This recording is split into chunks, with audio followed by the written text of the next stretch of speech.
But your beliefs can really hold you back if you let them. So be aware that your beliefs are just a product of where you have been. They don't define who you are or what you could be.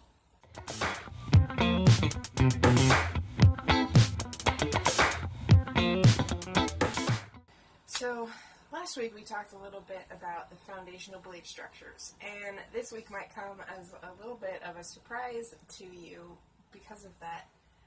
And the point of this video is that you are not your beliefs. And like I said, that's probably going to come as a little bit contradictory, because I was trying to tell you about how changing your foundational beliefs can really change your life a little bit. And now I'm going, well, don't buy too much into your beliefs because you are more than them. But I suppose to a certain degree this can be explained a little bit more, which is kind of what I'm doing. But that your beliefs are something that you choose. You know, it's kind of like, your beliefs are kind of like the artwork of your mind, whereas drawings are the artwork of your hand.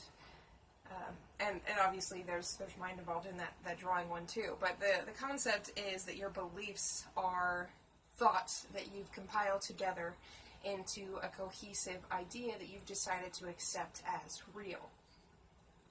And when you start to go, well, my beliefs are what I am, you know, they're what make me different, they're what make me me, you can get into a little bit of trouble. Which is why I kind of want you to take a step back and be like, okay, no, my beliefs are not me, they're not what make me valuable. And part of the reason why I want you to understand this is because as humans, we have this tendency to want to be right. You know, to prove ourselves and to win arguments and so on and so forth. And I think at least part of the reason for that is because there's this fear that if we don't win, that which is us, you know, that which defines us is going to disappear. But that's just one of the aspects. And let's start with the less complex one, which is when you lose a fight, two things are more than likely going to happen. One, you could be ridiculed or laughed at, and two, you are going to take a hit to the ego. Those two factors alone are more than enough to make you want to fight for your beliefs, because you don't want to be ridiculed. You know, that ego hit is more than enough reason to not want to lose fights, but then to additionally be humiliated is a horrible experience. So you're going to fight somewhat tooth and nail to protect your belief systems. And what I mean by beliefs is essentially just whatever you think is true. You know, if you believe that the world was created in 7 days, or you believe in evolution, or the simulation theory, you know, whatever it is you believe in, when somebody questions your belief or your chosen belief, you're going to argue with them. You're going to be like, no, I am right, and you are wrong. And that is a very natural response. You know, you don't want to be wrong. You don't want to be ridiculed, and you don't want to take a hit to the ego. You don't want to lose that kind of strength. You don't want to be put down lower on the totem pole. You know, you don't want to lose status. That's kind of part of the reason why you fight for your belief systems. But for many, they actually take their belief systems even further. You know, like, my belief system is me. This is a product of me, and if you attack my beliefs, you are attacking me specifically. You're saying that I am not valuable, and that I am stupid, and all these other things. And that's not actually the case, and that's kind of why I'm trying to separate you a little bit more from your beliefs. Because it's quite evident when that goes wrong. You know, there have been people who have killed each other because somebody disagreed with them. And a lot of the time, if somebody disagrees with, say, our religion, we try to convert them over. And if they don't convert over, we resent them because we're like, oh, but my belief system is right and you should be over here. And how dare you say it's wrong? And to a certain degree, we kind of go, well, if they don't convert, maybe it does mean that my beliefs are wrong. And when you tie those beliefs to your value and to your person, that comes as a direct hit. You know, it's like somebody just stabbed you because of your beliefs. You know, they disagree with your belief, and now you are lesser. And yeah, that's not a good thing. So even if, say, you went with the belief that your beliefs do define you, it's probably a good idea not to think that anymore. Because you don't really want to be a killer, and you don't really want to get so caught up in your own belief structures that you literally cannot see the other person's side. And that's one of the ways where beliefs are damaging. I mean, they're beneficial in many, many ways too. But your beliefs can really hold you back if you let them. So be aware that your beliefs are just a product of where you have been. They don't define who you are or what you could be. So to a certain extent, what I'm asking you to do is to start questioning. You know, view your beliefs with less definition. You know, soften your approach a little bit. And I'm sure many people would say I'm not a great example of this because I tend to speak with great conviction. But the truth is, I question my beliefs all the time. I wonder, is this belief helpful? You know, is this even right? With my favorite intellectuals and stuff, you know, people that I follow on Twitter, part of what I do naturally is I read their statement and go, yes, I believe in that. Now, what is wrong with it, though? You know, is there something wrong with it? Is there something that I disagree with here? And a lot of the time, I will find something to disagree with. I'll go, okay, but I get the sense that this is what you're saying, and I don't think that's necessarily accurate. So, to a certain degree, I've kind of trained myself to constantly question, you know, to be like, is this right? Is this accurate? How accurate is it? And to what extent could it be improved? And I think that's a good approach when it comes to your beliefs. You know that they are the best that you could come up with right now, and that they are as true for you as they could be, but that you should also be open to changing them should new information arise. You know, the belief you hold now is not the end-all, be-all. It can grow and it can evolve. And I think that's part of the reason why arguments are so prevalent, is that we believe, to a certain extent, that we have the full answer. And in my mind, you can never have the full answer. Ever. No human ever could. Even robots, who pretty much only deal with statistics and what we determine to be hard truths or empirical evidence, even they can come to wrong conclusions. You know? Sometimes your GPS doesn't navigate you in the best way, despite the fact that it thinks it is the best way given the empirical evidence that it has, you know. Sometimes that traffic isn't as bad as the GPS predicts, and therefore it'd be better to go on the highway directly rather than a back route. Thankfully, it's pretty easy to determine that your beliefs aren't what make you you, though.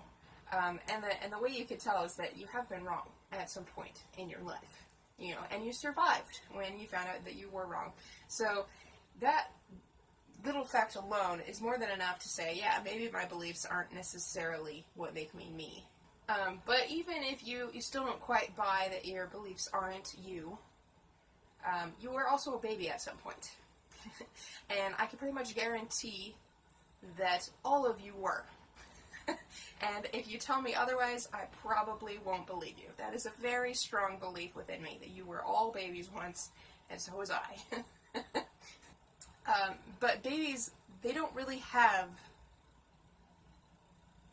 words in their thoughts.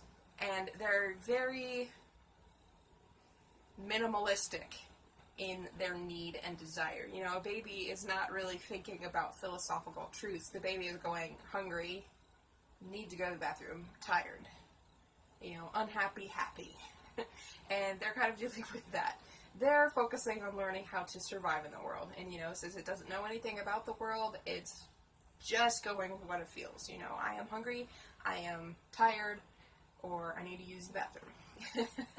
And we all still have those feelings. You know, we all still hold those necessities. I don't think any of us have been able to escape it.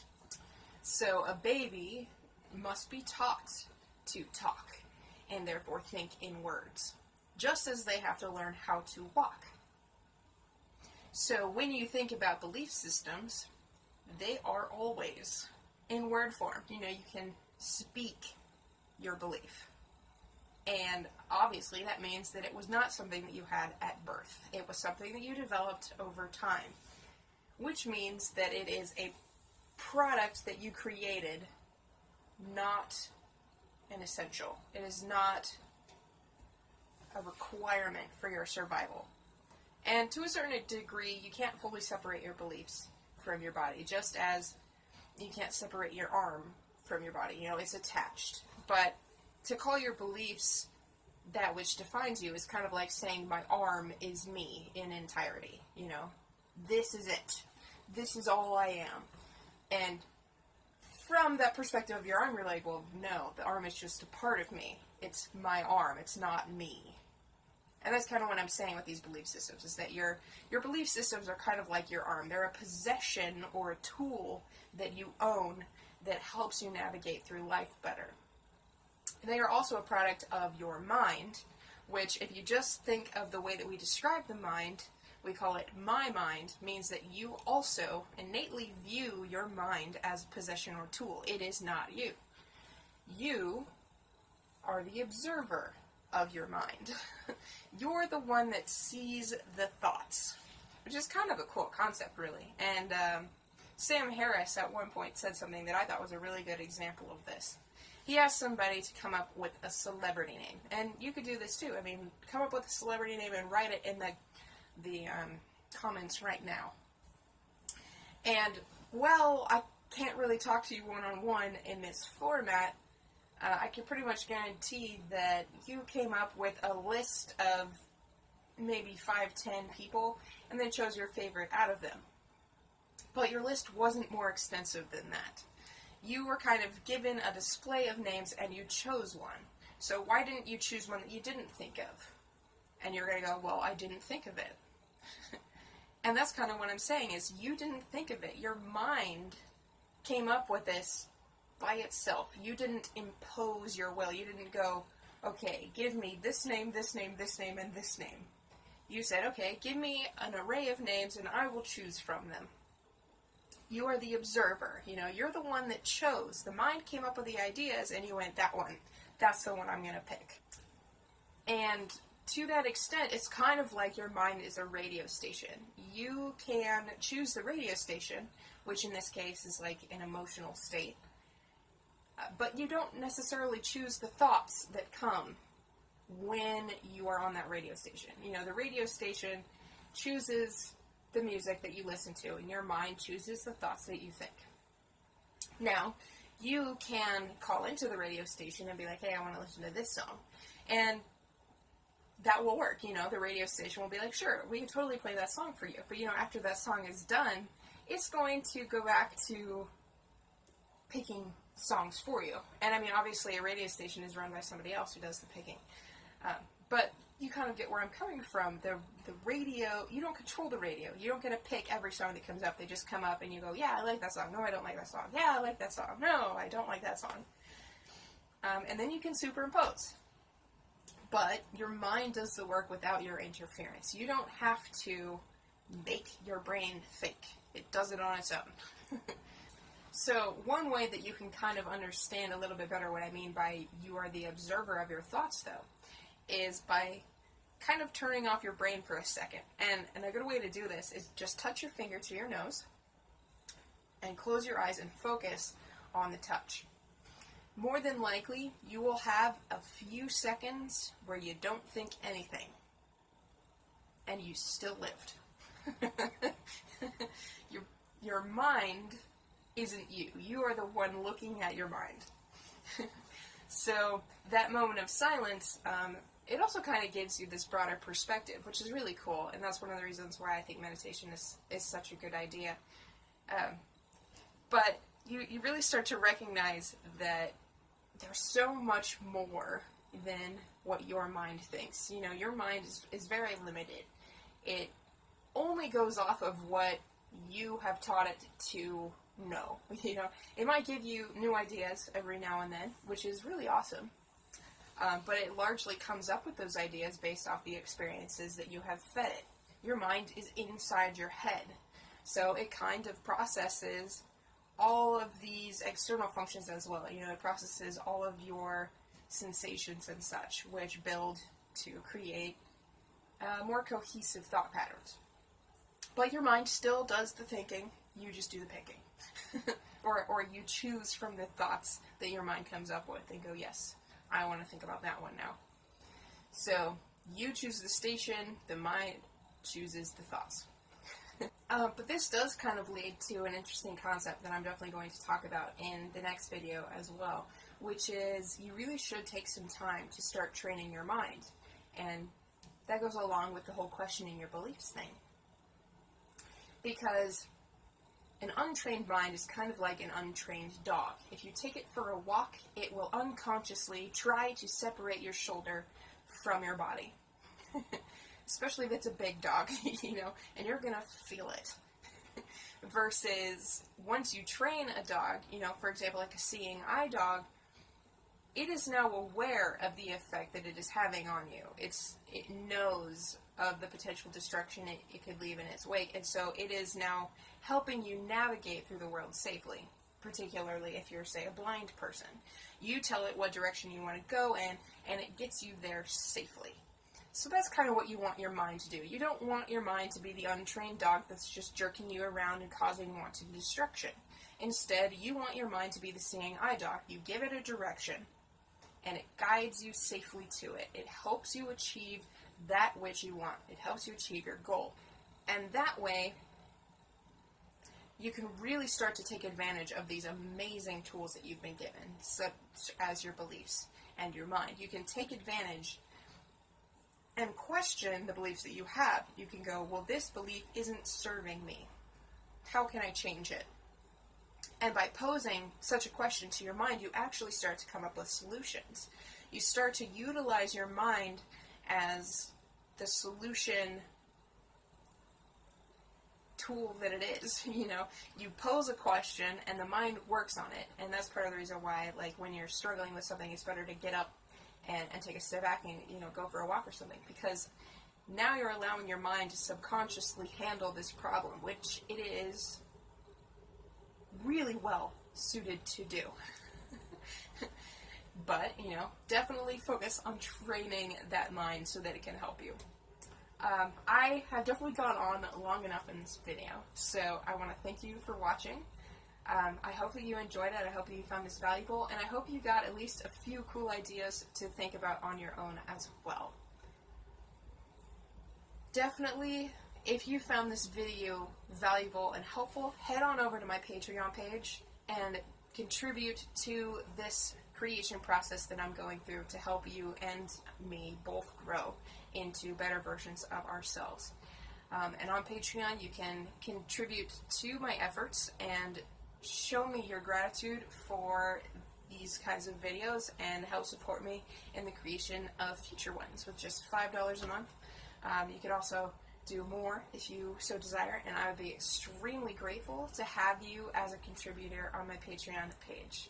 Additionally, if you enjoyed this video, make sure you press the like button, you subscribe, and you click the notification bell so that you are notified when new videos are posted. Right now I'm trying to get one video a week on Fridays at noon, so keep an eye out for those. And then leave a comment below if you believe that this was a helpful video. I mean, tell me maybe one belief structure you have that you don't think is serving you. And /or tell me one that is serving you. I think it would be a lot of fun to be able to see what people come up with and share. It'll definitely help us recognize the same beliefs within ourselves more and, you know, question them a little bit too. So through this comment process, we can actually start to work through our own belief limitations. So have some fun with that, leave a comment, and I will talk to you in another video soon. Thank you for watching. Bye.